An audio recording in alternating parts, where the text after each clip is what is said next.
Welcome to John's Veggie Garden Diary. It's the 22nd of August 2018. I decided to make a video on how to make a little micro greenhouse out of a pot. It's an experiment that I did at the end of winter, and I had some failures, I had some successes. So I thought I'll show you how I did it, what went wrong, what went well. Yeah, so basically what I did is I used my pots. I get these plastic pots from the plastic place in Meadowdale. They're $50. I think the price might have gone up now, which is much cheaper than what you'll normally pay for a pot.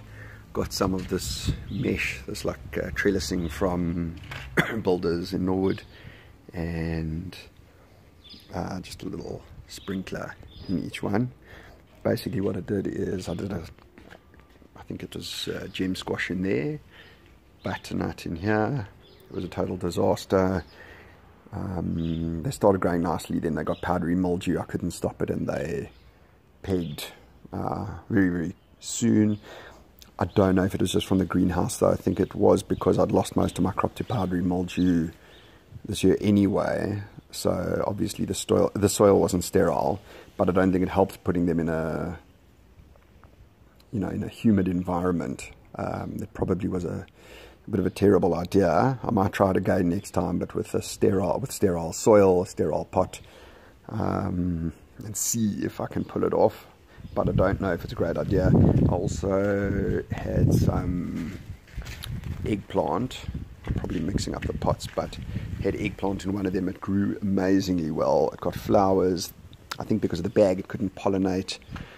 It grew too big for the pot. It started to grow into the mesh, into the bag, and eventually died as well. So the eggplant was a disaster. The squash was a disaster. Grew some potatoes in one. For some reason the potatoes died, not quite sure why. Potatoes normally don't grow fast in winter, but they can supposedly grow. So miserable failures on those ones, but also some success. So if I have a look here, I just hold it down with a little peg. These potatoes seem to be rocking, so in time for spring I don't have to replant. They do seem to be getting blight or something on some of the leaves, but I think it might be salvageable. Probably is. I suspect that I need to take the plastic off. I was going to wait for the 1st of September, but maybe now's the time. I just hope that the frost doesn't come and kill them. And I planted some tomatoes. I wanted to grow seedlings. So this pot was, I think, my big success.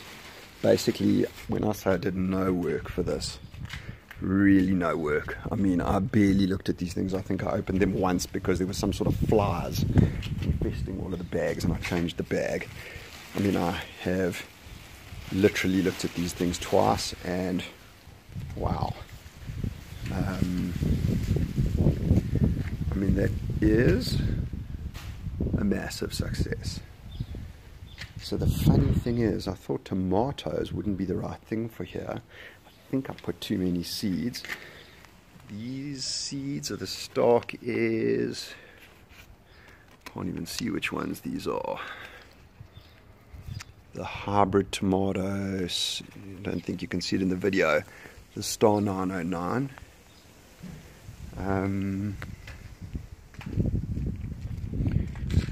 And wow, I mean, I think I will put the bag back on later this afternoon. Don't want to take any chances before spring's really here. But I think that this trellising was a great idea. I think that the micro greenhouse, I mean, I must stop calling it a micro greenhouse because I'm not growing microgreens, but this little greenhouse in a pot, I'll call it a one-pot greenhouse. There you go.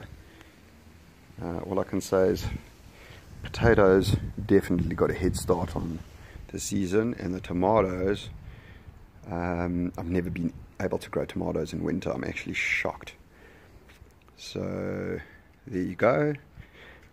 What we've established is that some